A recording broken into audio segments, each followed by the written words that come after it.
me, man, I'm so happy with this expansion because it's really well done. I've been having so much fun with everything I've seen so far. And so to see this game that has meant so much to me over the years do well and have an experience. So far, everyone I've talked to is having fun too, and thinks the story is great. Characters are interesting. The music is phenomenal. I'm so glad. I think you missed my previous message. It's really so nice to see your enthusiasm about WoW and content creation for it. Oh, thank you. It has been so much fun.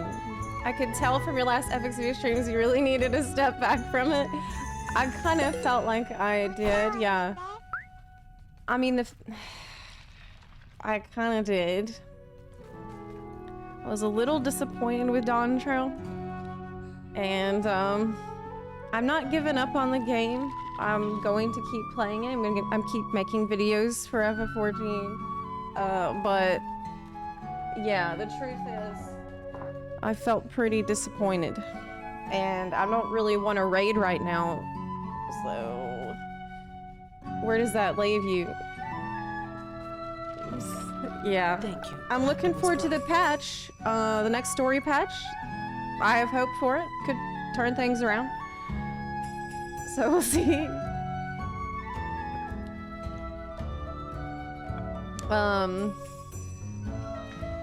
Yeah, I want both games to do well and to succeed. And I don't want to be like, I really don't want to be like, oh, one game good, other game bad. Like, it's, I don't want to do that. I really want to try to avoid that as much as possible, because that's not how I feel. It's kind of more, it's more nuanced. But a lot of people seem to want to have that, they want to turn it into that. Yeah. Zep, I personally think FF needs to shake it up a bit. Totally agree. I think that's the main issue. Yeah. Their formula has worked until now, but it needs some... Zep, did you like the cutscene? Oh my god, I love the cutscenes yesterday. There's so many good ones. For me, I think the moment that I realized that War Within was something special and something I've never seen before in WoW was... Actually, I don't know if I should spoil it. Okay, I'm gonna be vague. I'll be vague about it. There's a cutscene where your character jumps onto a bad guy who's trying to get away. I'll just say you tackle him. Okay. And you throw him into the lava and you get away. It's like something out of an action movie. And it's very badass. And it's all centering around, it's just your character doing that. That's the whole cutscene. When that happened, I was like, all right. They are going hard on the cutscenes this time around. That was a crazy moment. I'm hoping for big character development for Andor. The thing is, we're already seeing it. It's so nice to see like the steps of character development along the way. Like his experience in Hallowfall with Farron and how that was, I thought it was actually pretty well written.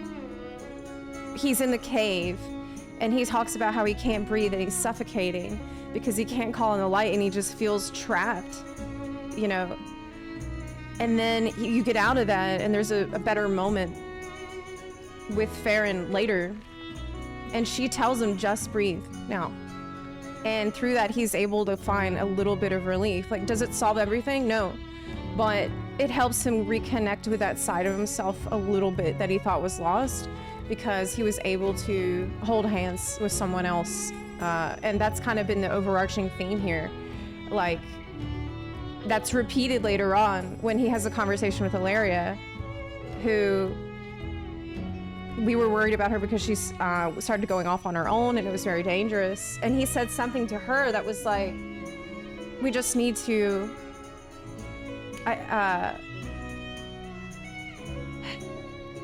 like, I can give you a hand in the darkness. And it sounded like a callback to that moment where he held Farron's hand.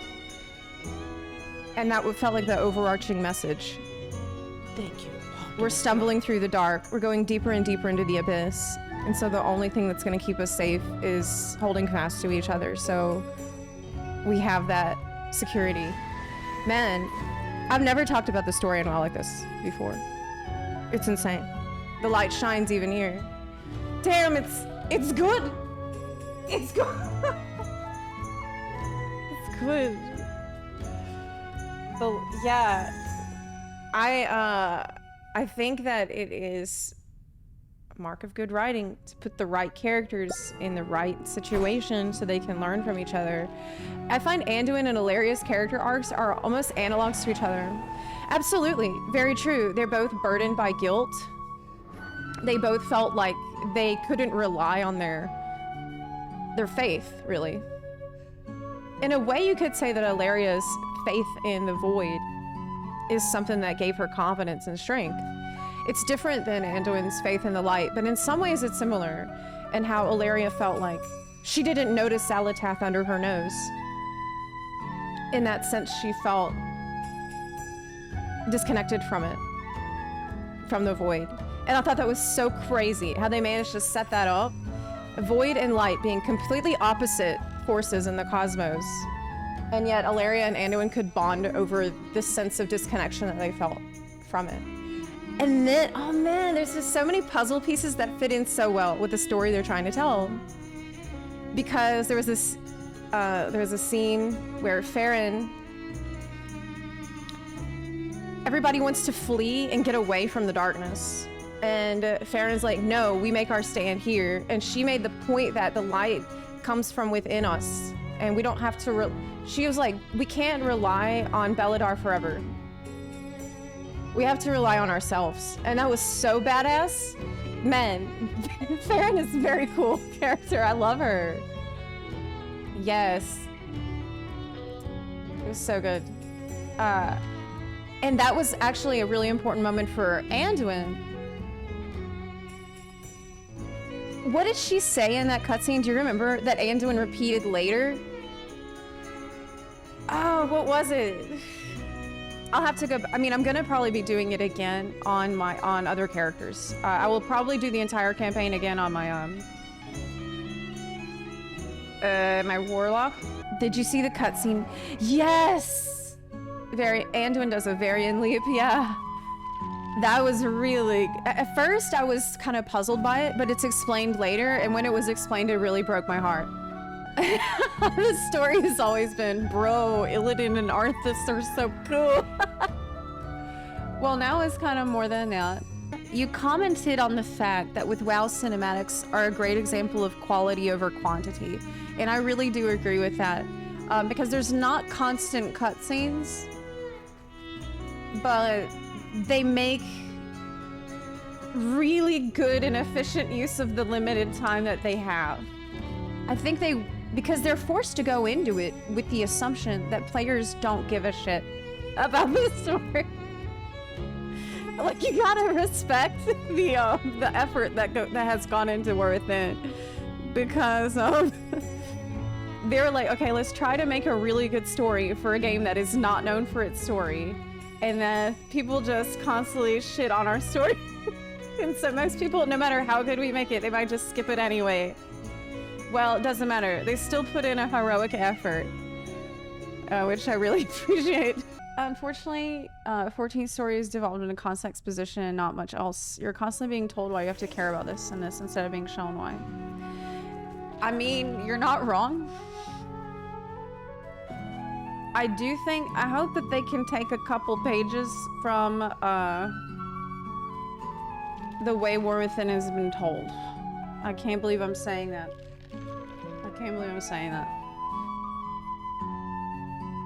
One thing that they could maybe take from it is do more of these optional dialogues that you don't have to listen to if you don't want to. But you can if you want the extra background, but try to cut down so that that most necessary and important information, everybody will hear it out loud, voiced. You could not read a single thing going through this entire campaign, and you will know what's going on because they talk to you while you're doing the quests and while you're fighting and doing combat. They're talking out loud to you. They're trying. They know many people will not read. They will not read. And so they know that they have to do that. Square Enix took for granted that the story would be good and it slipped. I agree. I do think that's what happened.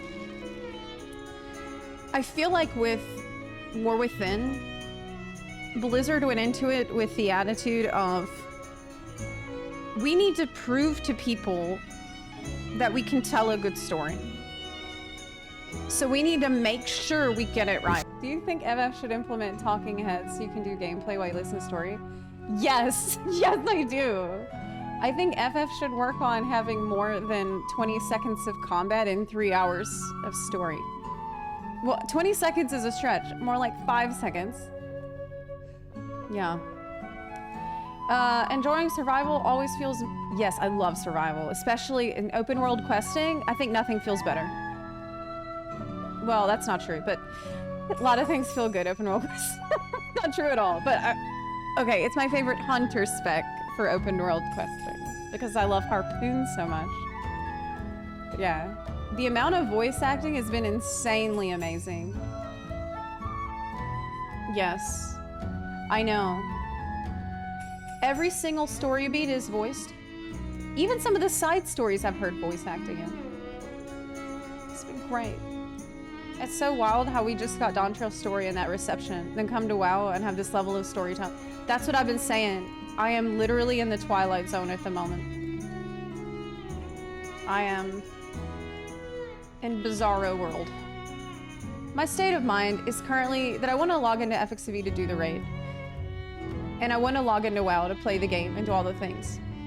Yeah, that makes sense. And I have a lot of friends who have said the same thing. But for me, I don't really want to raid right now in 14. And,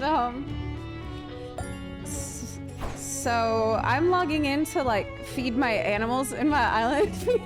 Check my island, like feed my alligators. And look how cute my character is, and that's kind of it at the moment. Chris Metzen is back to WoW after more than 8 years, and he wrote most of the WoW lore and some WoW books. What? Did he really? I didn't know that. Did Chris Metzen write WoW lore?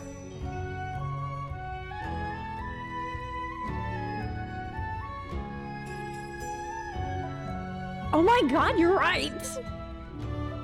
Oh my god, you're right. How did I not know this? You're correct. That means...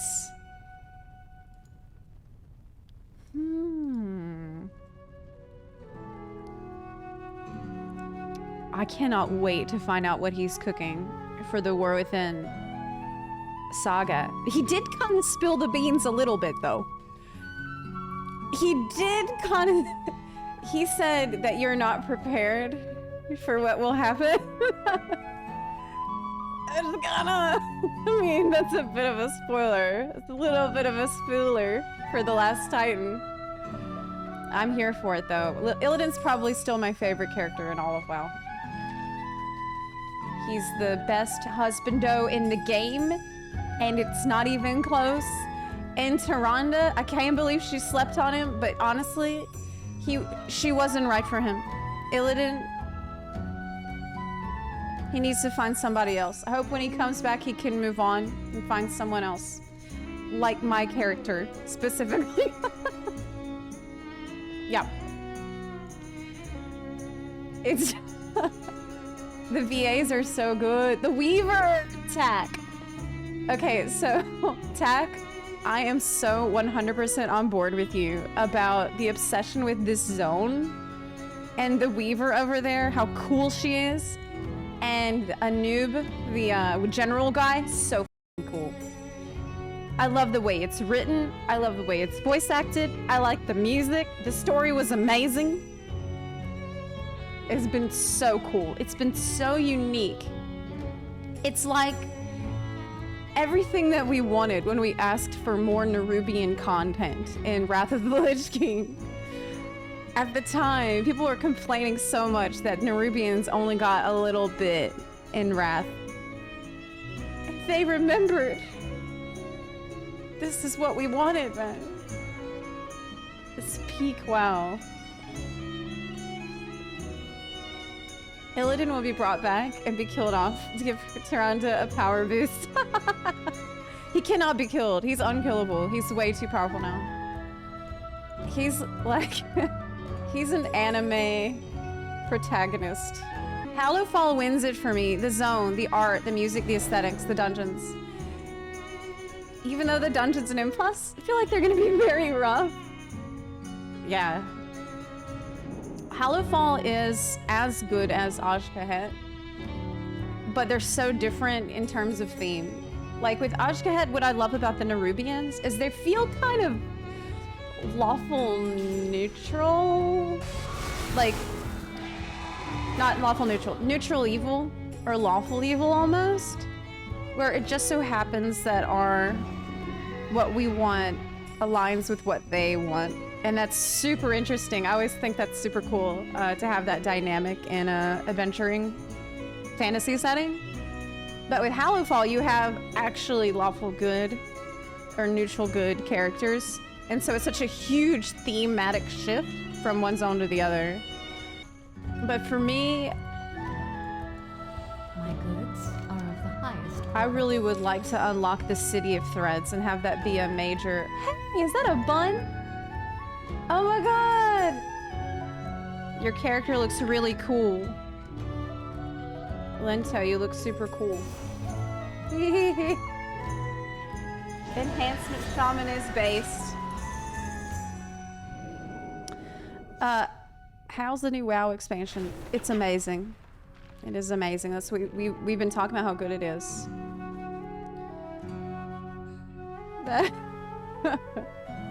Lento sneaking up. The concept of living in a place like Hallowfall is terrifying. It is. That's what I was saying yesterday about how they've got it. They have horrible lives. They were teleported in there without their consent.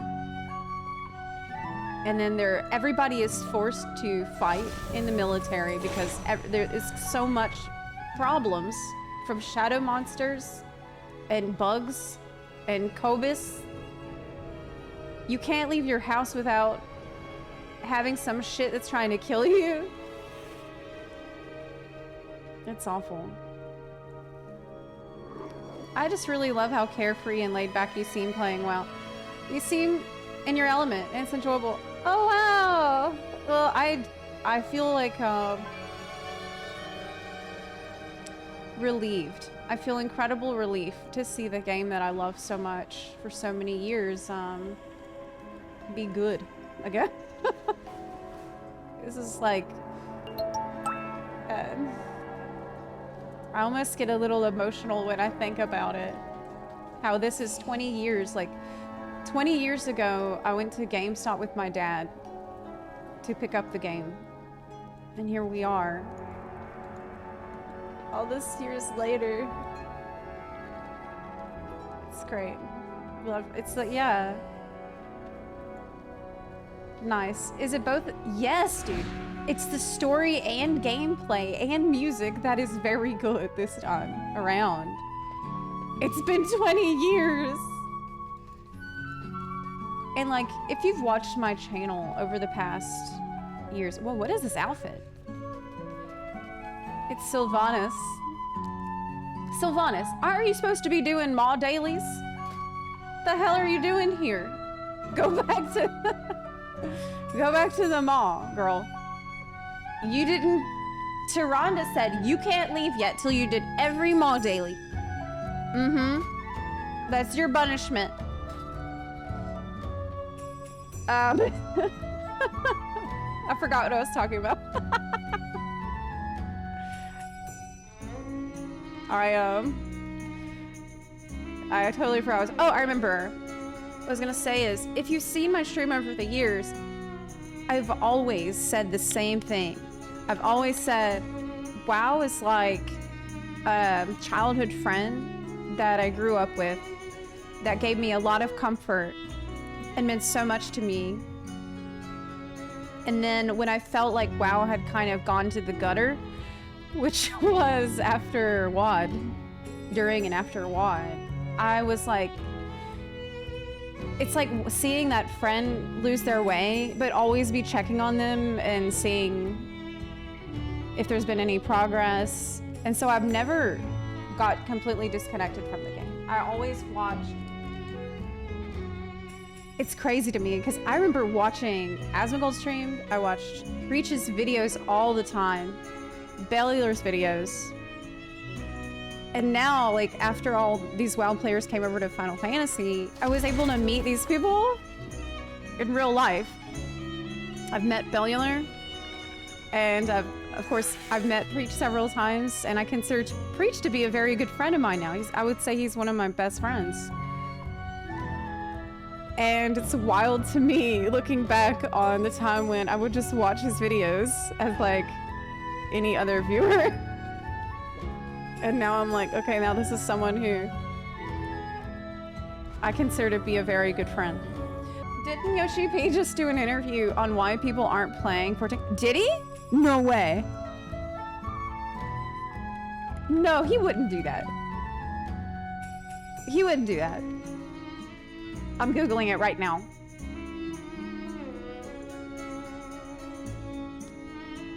No, yeah, I don't think he did. I don't see it.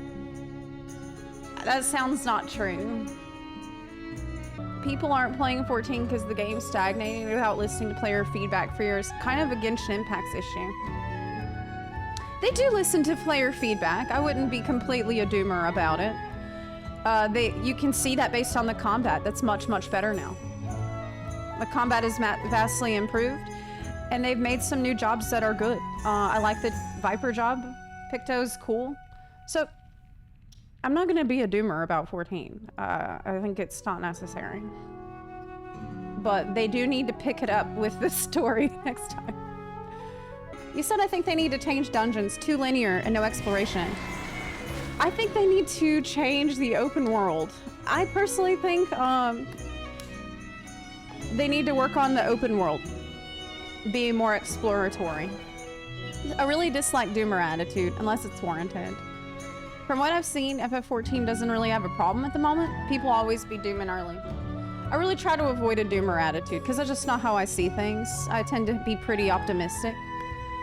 But the problem with 14 has been a lot of people just didn't enjoy the story, main story, which is insane for a base game MSQ. That's why it's been such a hot topic, because people are, myself included, just shocked by the how much I didn't feel connected to the story throughout it. I think you missed it, so just gonna ask again, because I'm curious to know. Oh yeah, I didn't see it. If WoW keeps up the quality consistently in the long term, would you consider switching to it as your main focus for content creation? I'm gonna try to keep up the videos for every game. I don't want to have to make a choice, right?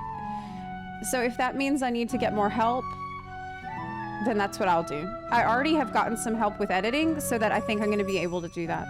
So I want to be able to keep making videos for 14 and WoW and hopefully Hoyo games as well. Yeah, I want to try to do it all. But I'm seeing myself as starting a new journey with World of Warcraft. With the new channel we're about to release today or tomorrow. Probably going to be today.